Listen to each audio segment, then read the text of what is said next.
Welcome to the Unitarian Church in Fall River, where we think religious questions are important, but we want to work out our own answers, and where we gather to share ideas and support one another.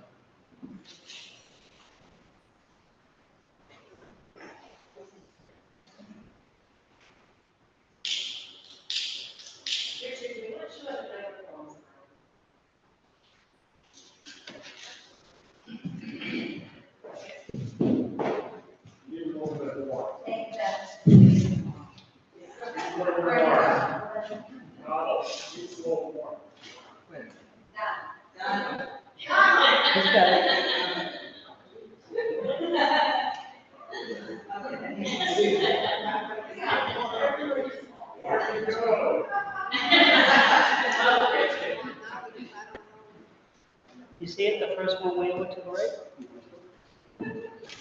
How about this? Good. Speak closer to the microphone. Move the microphone closer. You mean like this?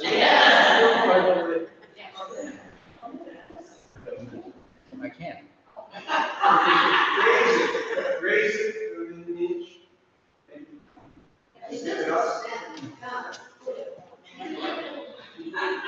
Give it more vibe. It's a little more.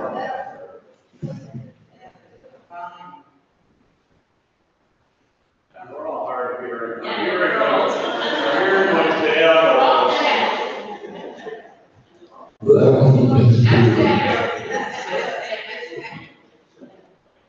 How about now?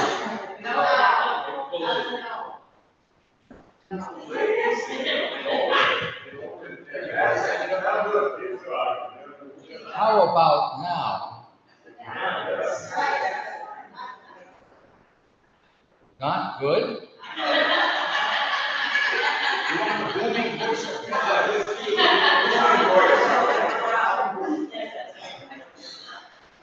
No. You can't hear? No.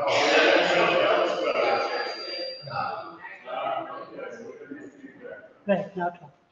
We gather this hour as people of faith, having sorrows and joys, needs and gifts. We light this beacon of hope as a sign of our quest for truth and meaning, and in celebration of the life we share together. How's that? Here's a brief history of Amazing Grace of the hymn, but there'll be something more elaborate later. A man named John Newton in the 18th century was a sea captain. He was a slaver. His ship was a slave ship, and he'd go from England to Africa and load it with slaves and bring them to the West Indies and unload them and take on cargoes of molasses and sugar and tobacco and rum and things like that, and go to England, where that was unloaded, and then back to Africa. And one year, this would have been about, just a minute, about 1760, he encountered a terrible storm on his way back to England, and it just scared the life out of him. He was sure he wasn't going to live, but he did. And he later looked on this as a time of a kind of religious conversion. He had been an atheist, and suddenly he was interested in the Church of England. And in fact, he started thinking about becoming an Anglican priest. And he started agitating against the slave trade. And he became an Anglican priest, and he wrote this hymn. And if you notice in the insert of the order of service, there are a total of 6 verses. I'd like to sing 1, 2, and 3. Those are the only 3 I know that are actually written by John Newton. Our hymnal, which I didn't pass out today because we don't need it, has 4 verses. The 4th is not by John Newton, and I don't particularly like it, so it's not on the sheet. But let's sing Amazing Grace, sing the first 3 verses, the ones actually by John Newton.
Please remain standing for a minute and join me in the unison affirmation in the order of service. Love is the doctrine of this church. The quest of truth is its sacrament, and service is its prayer. To dwell together in peace, to seek knowledge and freedom, to serve the human being, to the end that all souls shall grow into harmony with the divine, thus to be covenant with each other and with God. Please be seated.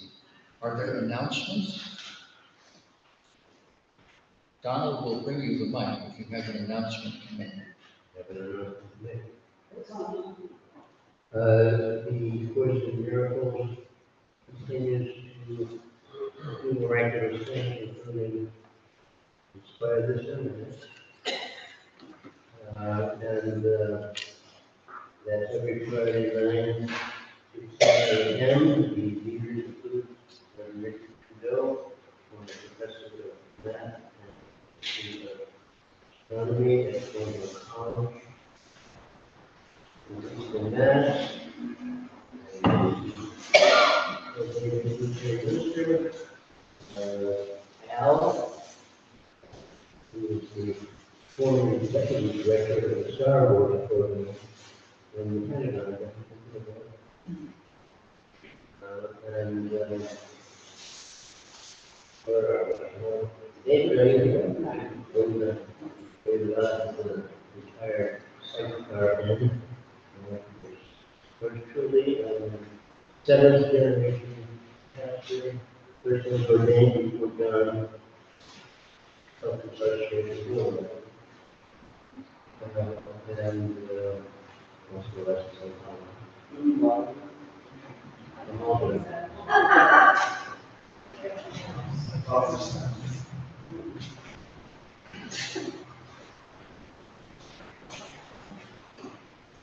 Good morning, everyone. I'm so happy to be back and delighted to see everybody.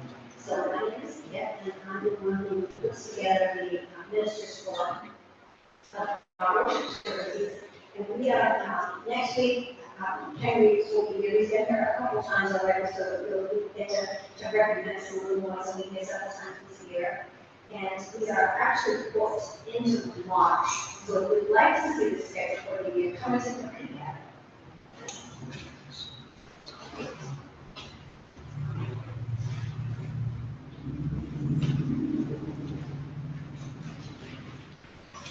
Today's sermon is really partly by me and partly by Judy Collins. I'm reading something here by Judy Collins. When I recorded Amazing Grace in 1970, I felt as though I had known the song forever. My records were selling in the millions. I had many Grammy nominations, and my career was in great shape. But my life was a muddle. I traveled all over the world, and most of the time I felt out of kilter, in the wrong movie, in the wrong script, on the wrong road. From airport to airport, and from town to town, I tried not to think about the chaos in my life, holding back the madness like a monster that I knew was out there somewhere outside the windows of the car as I sped on a highway toward Cleveland or Denver or Seattle or Dubuque. Demons. There were demons everywhere. In the hotel rooms, in the cars, on the planes and the trains. Monsters when I drank, monsters when I didn't drink. Doubts drifted through the forests and plains of my mind, haunting me, following me. I drank then to get beyond them, to get through the day. I was on edge, getting more and more hysterical as I put on the mask and got up on the stage. I hoisted my guitar around me as though it were a primitive weapon intended to ward off visions of the monsters in the midst of the auditorium. I couldn't see their faces, and I always thank God for that. And the audience, though they could see me, couldn't see what I was thinking between the songs, or they would have left the concert halls in droves. The music saved even me. It reached even me. I was healed for 2 hours by the songs I sang and the sense of the presence of other hearts full of their own unsung music. Music I was singing for all of us, in spite of myself and in spite of my demons. I was reached in spite of myself, and then, finally, at the end of the night, I would come to the song that made the monster disappear and gave faces to the crowd. The song that melded us all, each with his or her own monster evaporating for however long the song will last. Each of us together in the way we always dreamed of being.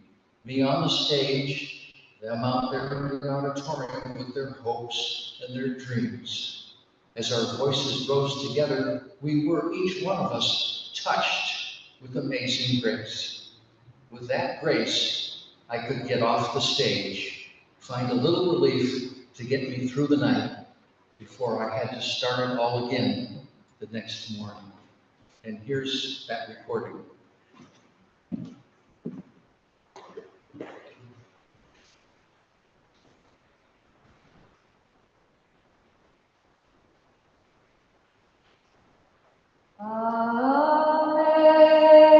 Amazing grace, how sweet the sound that saved a wretch like me.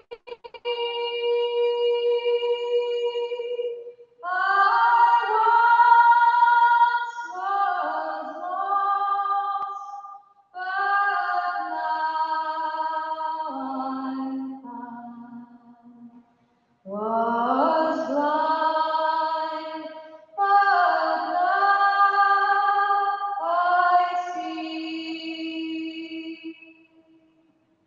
'Twas grace that taught my heart to feel, and grace my fears relieved. How precious is that grace of thee. The hour I first believed.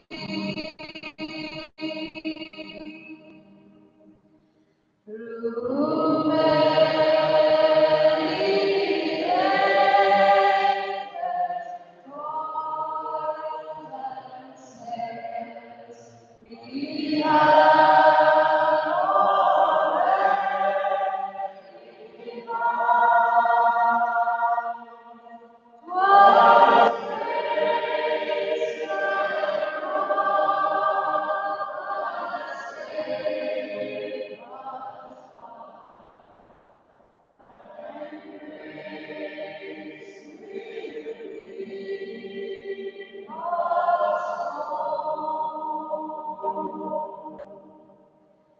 when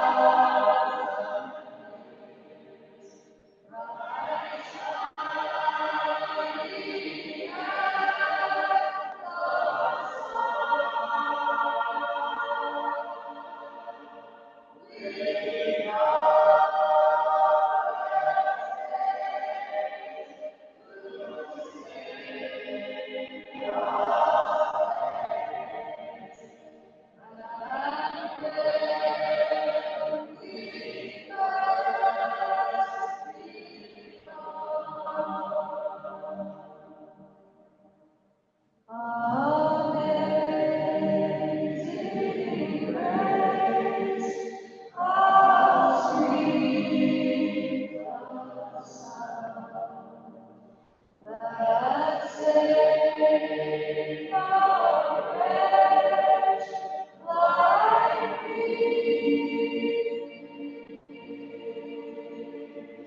I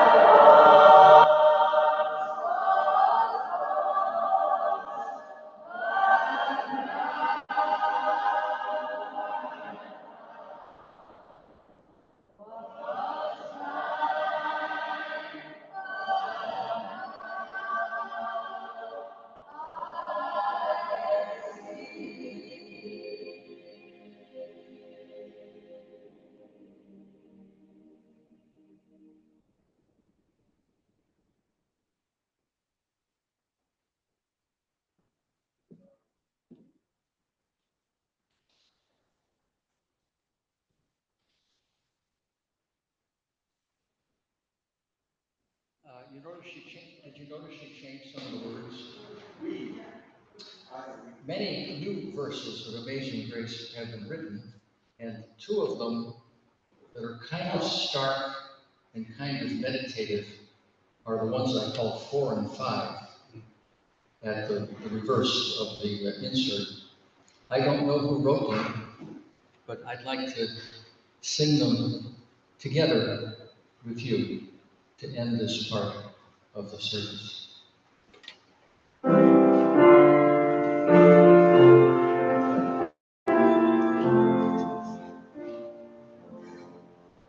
Each day we make our lives our heads to rest, and death will soon restore us all.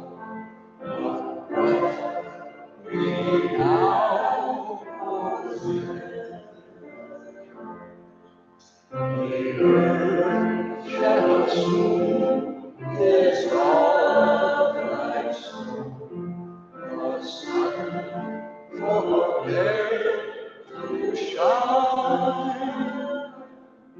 but God who called me here will be forever.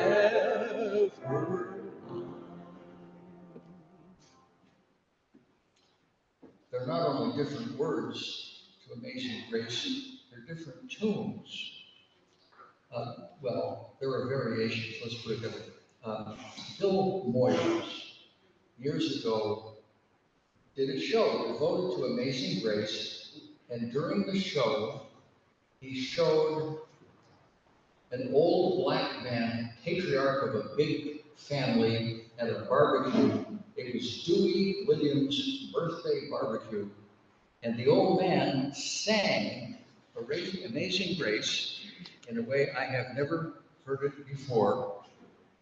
And I'm going to try to reproduce it quickly. He was singing a cappella. Amazing grace, how sweet, the Son that saved, a wretch, that saved a wretch like me. I once was lost, but now, and found, was blind, but now, was blind, but now I see. 'Twas grace that taught my heart to fear. And grace my fears, and grace my fears relieved. How precious is that grace up here. The hour the hour I first believed. Through many dangers, toils, and snares, I have already come. 'Tis grace that brought me safe, thus far, and grace will lead me, and grace will lead me home.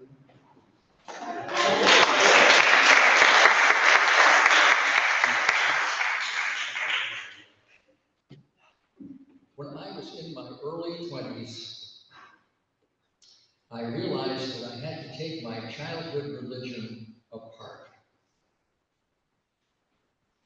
I felt in my childhood religion there were treasures, but the treasures were locked in combination with things that didn't make any sense at all, or things that were hurtful, and so I didn't have access to these things. They were all tangled up with these other things. So I embarked on the track of trying to take my childhood religion apart. And after a few years, I felt I had succeeded. And I felt that I was standing before 4 piles, 2 big piles and 2 small piles. The first big pile had stuff that I thought was just nonsense. The second big pile was full of things that were hurtful to me. And then there were 2 smaller piles. The first small pile had things that, to me, still made good theological sense. And the other small pile was full of things that didn't actually make sense, but they felt good. They felt good. Amazing Grace was not in that last pile originally because we didn't sing that in the church I was brought up in. But I had heard it, of course, and my initial reaction was quite negative. I didn't like a lot of these words. What's grace? Fear, taught my heart to fear. What's that about? The hour I first believed, oh, I didn't like that at all, etc. But then I managed to take some of those words apart too, and added Amazing Grace to that fourth pile. It felt good. It's someone's heart speaking to my heart. And the way I started interpreting all those words I didn't like, well, grace means, in Christian theology, a gift from God. But you can leave God out. It's a gift. It's a gift. Or in other words, you're lucky. You're lucky. Something happened. Something happened. Some good thing that helped you. So I could think of grace that way. It was grace that taught my heart to fear. What's that about? Fear. Fearing God? No. And well, I was older now. I would look back on my life and think of all the dangers I had managed to escape in my life. The physical dangers, the emotional dangers, the psychological dangers, the moral dangers that somehow I had gotten past growing up. And looking back on those things, I felt a kind of fear. As a young person, I hadn't realized sometimes what stupid, dangerous things I was doing. But I could look back, and as someone more mature, I could feel fear. I could appreciate what I had gotten through, and I could think of fear in the song in that way. Didn't like the word believe. I was brought up into a religion where I was expected to agree to a whole list of propositions that were presented without evidence. I started to think differently of that word. It comes from the Latin credo, which comes from the Latin cor, which means heart. Belief, the word belief comes from a word originally that means heart. And I started to think of belief in that way as well, having heart in the sense of having courage in the face of life's losses, or having a kind of trust. When you give your heart to something, it's not necessarily in a sense to a proposition. It's a kind of trust that probably things will be all right. And I started thinking of those other troublesome words in ways that were acceptable to me.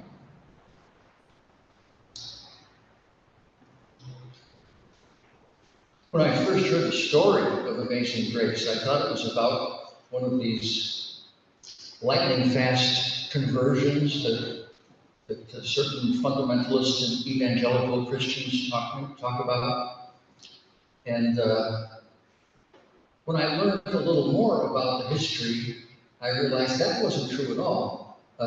John Newton, his mother died when he was 6, and his father was a sea captain.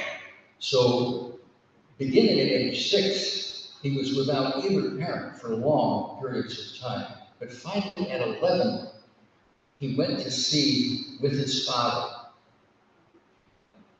And that's why, at the young age of 23, he was captain of his own ship. He had been at sea for 12 years. And that's when he was the captain of the slave ship. That terrible storm that scared him so much happened when he was 29. And there was a kind of conversion there. He had been an atheist. After that storm, he started giving religion another chance. he allowed religious services on Sundays on the ship for the crew. Not for the slaves, but for the crew at least. He started to treat the slaves more humanely. He started to doubt the acceptability of slavery, of the institution. In fact, he started working to end the slave trade. He became one of the most prominent people in England to work to end the slave trade. They finally ended the year after he died. He died in 1870, and the slave trade was finally ended in England in 1808. I believe that's the right year.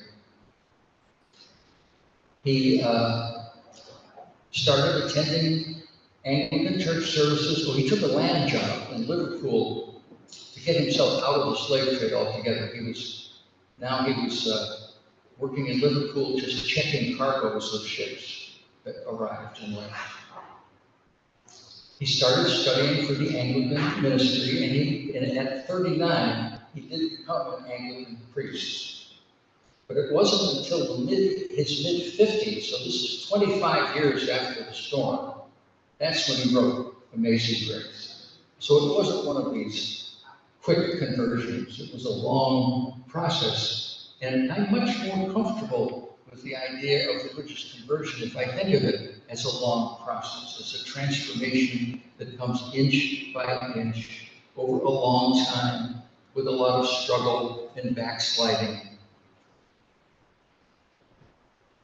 I'd like to read a bit from Judy Collins again. She writes, "Religion is for those who are afraid of going to hell, I have heard, and the spiritual is for those who have already been to hell. We may not be sure that there is life after death, but we're certain that there's life after life. We have all seen it in ourselves, and we know that something can come to our rescue in the hour of our deepest and darkest need. It will not necessarily happen, but it might. It may well happen. Poets and plowmen, mothers and philosophers, sinners and singers alike, each have had their time of confrontation when they're called to look into their own souls and strike a chord of harmony with divine impulses, seemingly far removed from their earthly pursuits. Amazing Grace has accompanied many such journeys, and the song's power, either to accompany these deep changes or to bring them about, is legend. I have also heard and found to be true in my own life that what comes from the heart speaks to the heart. Amazing Grace is a song about letting go, bottoming out, seeing the light, turning it over, trusting the universe, breathing in, breathing out, going with the flow. Timing is everything. Trust your instincts. Don't push the river. Ease on down the road. Get on your knees. Let your guard down. Drop your defenses. Lighten up. Don't be afraid. When all else fails, pray. There are many ways to save. Amazing Grace has always been a presence in my life, a set of wings to lift me, a shield of light to comfort me. The song is like an angel on my side, serving to bring me to a higher level of consciousness, to center me in thoughts of beauty and hope, to radiate into my own life something of the promise of eternal love. As certainly as the sun coming over the horizon banishes darkness, the song's beauty transforms the listener and allows the listener to let go, to trust. Amazing Grace is a song for grown-ups, I would say. As a grown-up, you could look back and say, I was miserable back then. That's what a wretch is. The word wretch just means a miserable person. I've been a wretch at times in my life. Yes, it's true. I didn't realize what I was doing, how dumb I was. I was blind, in the words of the song. I've come a long way. I can think. I've been transformed. I've been lucky. I've had gifts, grace. I've been held up while learning to walk.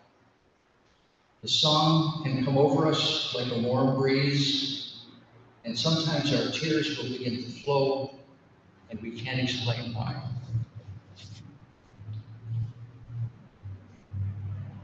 And we'll sing it again, but not right this second. Now is our offertory. We must never forget the offertory. They taught us that in the seminary. Never, no matter how you mess with the order of service, never omit the offering. So for the support of this congregation in its work, the morning offering will be gratefully received and hopefully freely given.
We come to our time of sharing joys and concerns. Donald will bring you a mic. Please use it so we can hear what you're saying.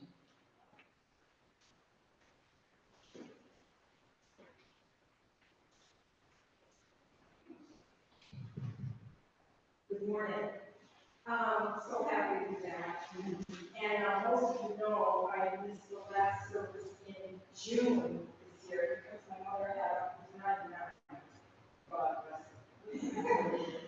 attack that Saturday night. And I just want to let you all know she's fine. She's back home. She's with my brother, making trouble as always. So she came through just fine. Yes, that was great.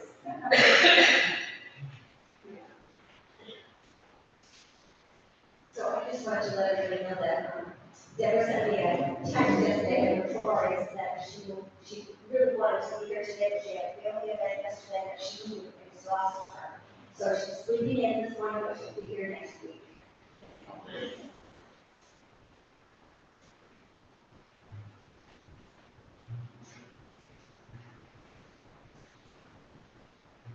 A couple of people at the convention,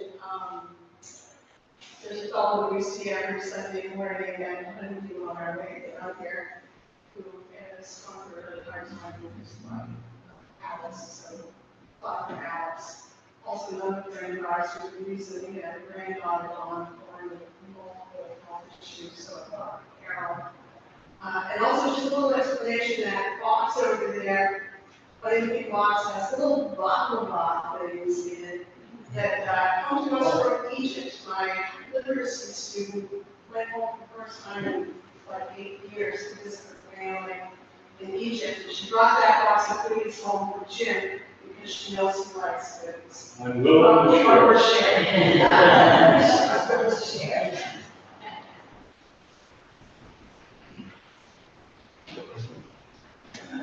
Oh, one more. Yeah, I just wanted to share my own celebration of Greece, I guess. So I picked a sobriety date of 9/9/9 because I couldn't remember exactly when I got sober, recovered from, a fatal addiction. I still believe that the system doesn't believe that addiction can be cured. Anyway, so 999 was the date I picked because it was easy to remember. I kept on forgetting the day, and I was trying to massage it. And when I got sober, I didn't believe that I was going to stay sober. I kind of started the process, and as they say, it was a day at a time kind of thing, right? And it went on and went on, and finally I had like a year. I never celebrated the year because I didn't think I was going to stay sober. And I kept on going, and then time went on. I didn't celebrate until around 4 years, and I was in Florida when I celebrated with this group. I celebrated in a totally different manner than gets celebrated up here. And I said, geez, this is the way one should celebrate, their sobriety dates, because what they did is that instead of espousing how great one is, by staying sober, right? What they did is they talked about the changes that took place in the previous year from their last sobriety, and the good things that happened, obviously, and then also the things that were like unbelievable that they didn't think they would ever make it through, but they made it through, right? So, yes, so 999 was my date, and there is such a thing as grace. I fully accept the fact that there is grace. Because as I said, I really don't believe the medical community and most people believe that recovery is possible. And they might be right for the major portion of people, because you can see that there is no release for most people, right? I mean, they're just re-addicted to other kinds of things and substances, and so it's just this big long, process. But knock on wood, so far, thank you.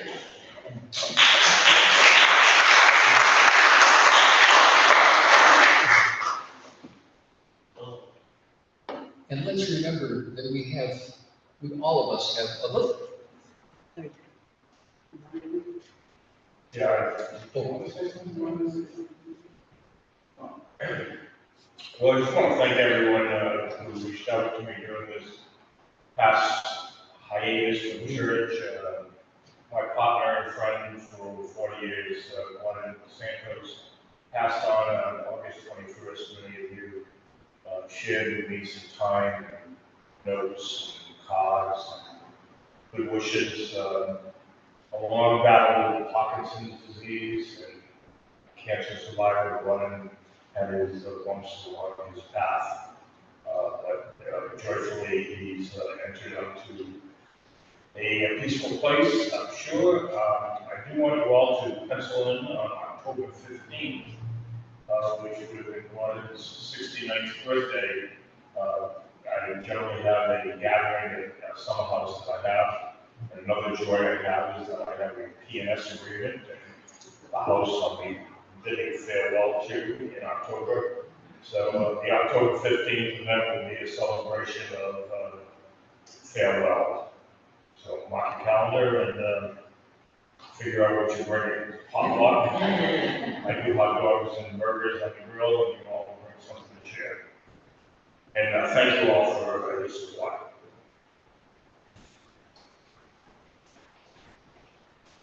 He has such a long history with I'm just trying to say, Wayne, that we met on Star Island, which has a Unitarian world. And I'm very curious in that study for already active. And Alan has since been with me all this time. He's written 8 books, and I illustrated 4, and Fall River Library has most of them. So it's just a celebrating Fall River and our journey with continuous. let us remember that all of us have things on our hearts that we haven't shared. And now let's sing Amazing Grace with what I think the verse in the hymnal should be. It's the one I've called 6. Let's sing verses 1, 2, 3, and 6. 6 was written by the Quakers of New York State. I like the 6th verse a lot.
May ours be a religion that like sunshine goes everywhere.